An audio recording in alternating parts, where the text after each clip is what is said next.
দাঁড়াও, কোনটা কোনটা ভাই ধরবেন না মানে বলো এখন নাই কিছু, যারা অসুস্থ তাদের ভালো মতো চিকিৎসা হওয়া উচিত এবং আল্লাহর রহমতে তারা যেন ভালো সুস্থ হয়ে ওঠেন এবং এই দেশের দুরবস্থা যেন কাটে। এরপরে যেন আরেকটা মহামারী আসবে সেটা যেন না আসে, আমি আল্লাহর কাছে সেটা দোয়া করি, দোয়া চাই, কিন্তু তার জন্য আমরা প্রস্তুত আছি ইনশাআল্লাহ।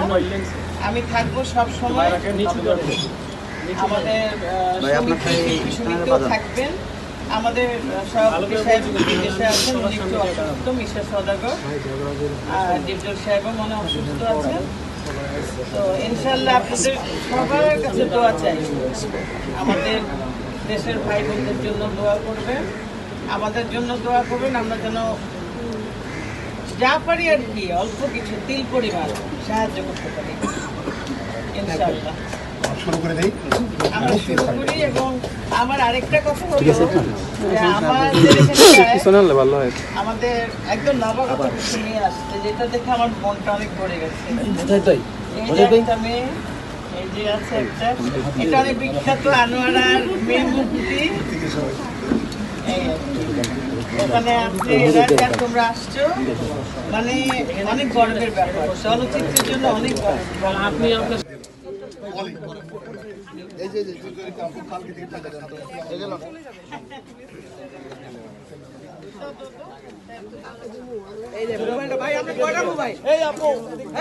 আমাদের মাঝে আরো ওষুধ এবং সবকিছু নিয়ে আমাদের সভাপতি তারিখ চলে আসছে, খুব ইম্পর্টেন্ট জিনিসগুলো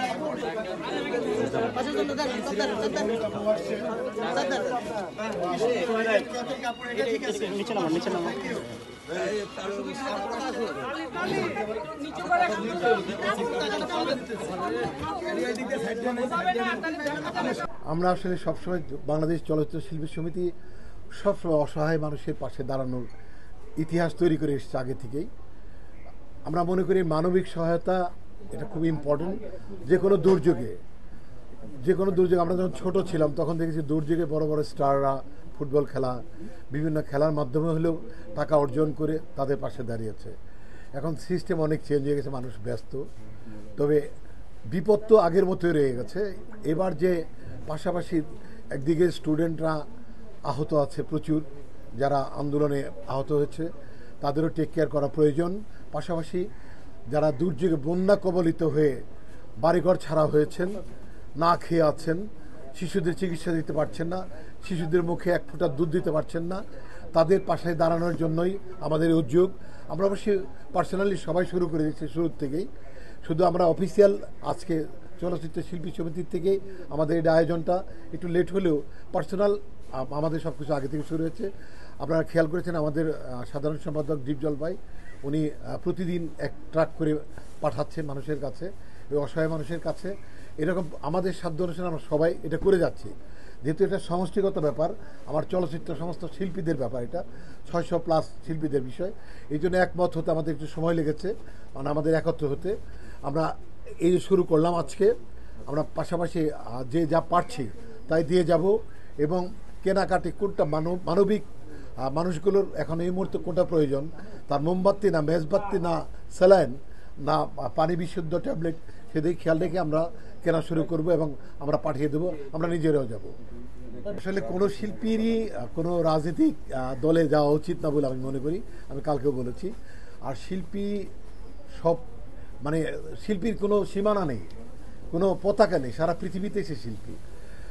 এখানে খণ্ডিত হওয়া একদম উচিত না। আর আমি মনে করি যদি কেউ ব্যক্তিগতভাবে কোনো শিল্পী কোনো রাজনীতির সাথে জড়িয়ে যায়, সেটা আমাদের এফডিসির গেটে রেখে আসা উচিত। এখানে যখন আসবে সে সবার একদম নিউট্রাল। এটা একটা অরাজনৈতিক সংগঠন বাংলাদেশ চলচ্চিত্র শিল্পী সমিতি। যদি কেউ বিক্ষিপ্তভাবে যে দায়ে আটকে যায়, সেখানে থেকে আসলে আমরা রেস্কিউ করতে পারবো না। আমরা চাবো, তবে এই কথা সত্য যে একটা শিল্পী যখন ফর্মে থাকে তাকে বিভিন্ন সংগঠন ডাকে।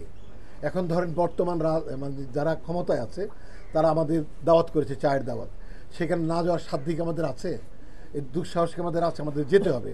এটাই যখন এই গভর্নমেন্ট চলে যাবে, অন্য গভর্নমেন্ট আসলে ছবি চাপিয়ে দিবে যে এরা ওই দল করতো, সেটা ঠিক না। তাহলে আমাদের খতিয়ে দেখতে হবে যে যারা তালিকাভুক্ত কিনা, কোনো রাজনীতির সংগঠনের সাথে তাদের নাম রয়েছে কিনা, আগের গভর্নমেন্টের কোনো দলে তারা ছিল কিনা, উপকমিটিতে ছিল কিনা। যদি এরকম থাকে তাহলে তারা লায়াবিলিটিসে পড়বে। আর যারা শিল্পীর কোনো সীমানা নেই, শিল্পীর কোনো দল নেই আমি মনে করি।